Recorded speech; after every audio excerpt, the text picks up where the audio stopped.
We got some cringe here.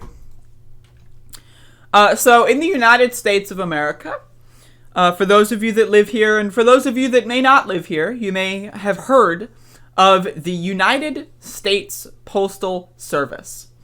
Well, as you remember, in the 2020 election, Donald Trump appointed a board of governors that appointed a postmaster general who decided to try to single-handedly dismantle the USPS as a way to try to make mail-in votes less likely to be counted, as a way to try to make Trump cheat the election. Now, we all know that was a failure. They lost. However, the damage that was done to the USPS is still very far and very wide, and it's going to take a lot of effort to try to rebuild the USPS. So, here's an article from the Washington Post. As USPS delays persist, bills, paychecks, and medications are getting stuck in the mail.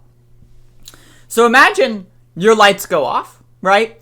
But you didn't get your bill in the mail, so how do you know how much to pay, right? How do you know that your electricity is due? Imagine you have a medical bill in the mail, right? And it says you need to pay X amount of dollars to get your refill. You go to the pharmacy to try to get your refill. You don't know that you needed to pay X amount of dollars. You didn't get the bill in the mail. So then you have to call someone. And then 4 days later, you get the bill in the mail and you die because you don't have your medication, right? This is a situation, maybe not as hyperbolic, but this is a situation that's happening all across the United States. So let's read from the Washington Post. Mark Curie of Virginia had 3 checks snagged in postal delays in 3 months. In New Jersey, Lois Fitton says she was forced to pay interest on a credit card balance because the bill never arrived. Jim Rice says 2 insurance companies canceled policies for his property management business in Oklahoma after the payments got lost in the mail.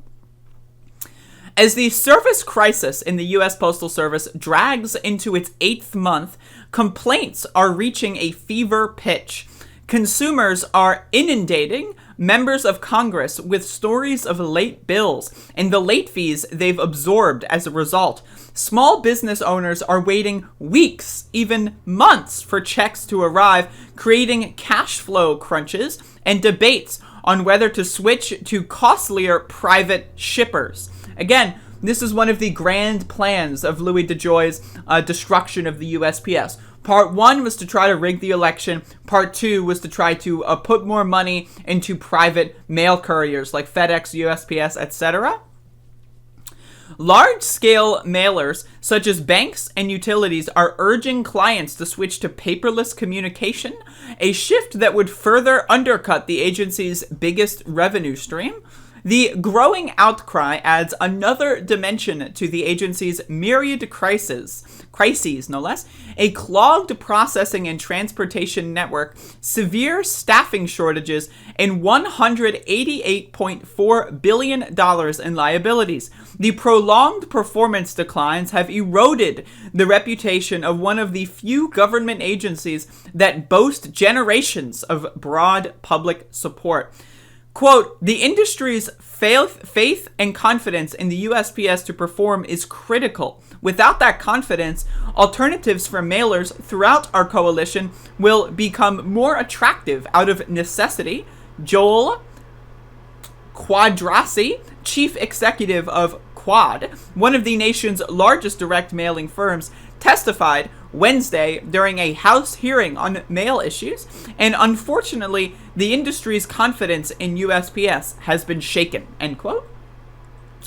Rep. Bob Gibbs, R., Ohio, went further, telling Postmaster General Louis DeJoy at the same hearing that he has, quote, lost all confidence in the postal system. Again, Republicans, this is their dream come true. Dismantling public institutions in favor of funneling money into private institutions, right? So don't let this guy's crocodile tears shift your opinion on Republicans. He described making an embarrassing call to JCPenney to avoid a late fee because the bill arrived nearly a month after its due date. My goal is to be able to get the point where I put my mailbox in the garbage can. The agency's delivery times have sunk to historic lows since DeJoy took over in June. In most states, it took at least 5 days for a piece of first-class mail, such as a bill or paycheck, to arrive last month.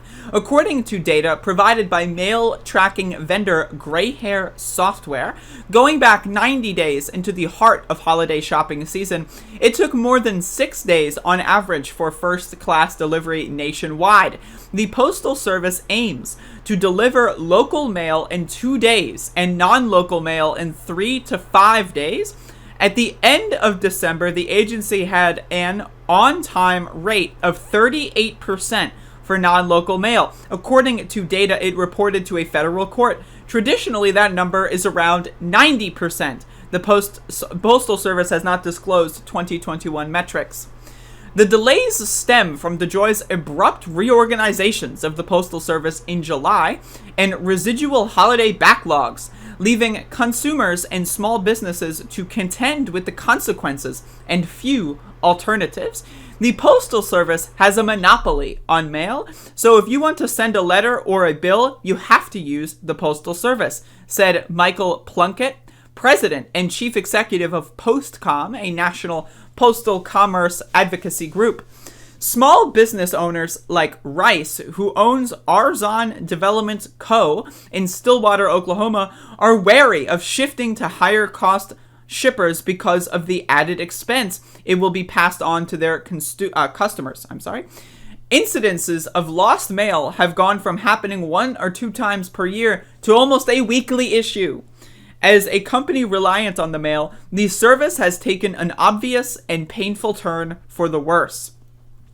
DeJoy acknowledged the Postal Service fell far short during the holiday season. Too many Americans were left waiting weeks for important deliveries of mail and packages, he said at Wednesday's hearing. This is unacceptable, and I apologize to those customers, blah, blah, blah, shut the fuck up, bitch. DeJoy is pressing forward with a strategic plan to combat years of financial stress, underinvestment, unachievable service standards, and lack of operational precision. Again, unachievable service standards. How about we just fund the fucking post office, dumb bitch? Like, these things are not unachievable if you just fund the motherfuckers. It's that fucking easy, okay? But again, his role in this position is to destroy public institutions and try to funnel money into private institutions, and he is doing just that. It sounds like your solution to the problems we've identified is just surrender, Rep. Jamie B. Raskin, D., Maryland, said at the hearing. Later Wednesday, President Biden announced he would nominate 2 Democrats and a voting rights advocate to fill 3 vacant seats on the Postal Service's governing board. If confirmed, it would shift the balance of power and potentially the votes to remove DeJoy. On Thursday, White House Press Secretary Jen Psaki said the agency needs leadership that can and will do a better job. The success of DeJoy's plans is contingent on restoring commercial mailers' confidence in the system, as they have an outsized effect on the Postal Service's bottom line. Isn't it interesting, by the way, that all these small business owners, I'm a small business owner, right? All these pro-Trump douchebag cocksuckers are like, oh, but the USPS is under attack. Well, you shouldn't have voted for Trump, you dumb bitch, right? I've seen a lot of these people who are small business owners, Trump sycophants, that go like, what's wrong with the USPS? It must be the Democrats. Like, bitch, motherfucker, how dumb are you, and how dumb do you think I am if you want me to listen to that shit? So you can read the rest of this article yourself if you'd like.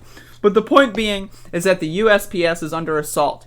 And that's no good, folks. The USPS is probably one of the most efficient mailing systems in the world. At least it was. And now it is in shambles, all because of these scumbag, ghoulish Republican infiltrators that Donald Trump has put into effect because he wanted to try to find a way to cheat the election. And again, the number 1 priority was trying to cheat the election. Number 2 was undermining faith in public institutions and funneling money into private ones. And that's exactly what's happening here.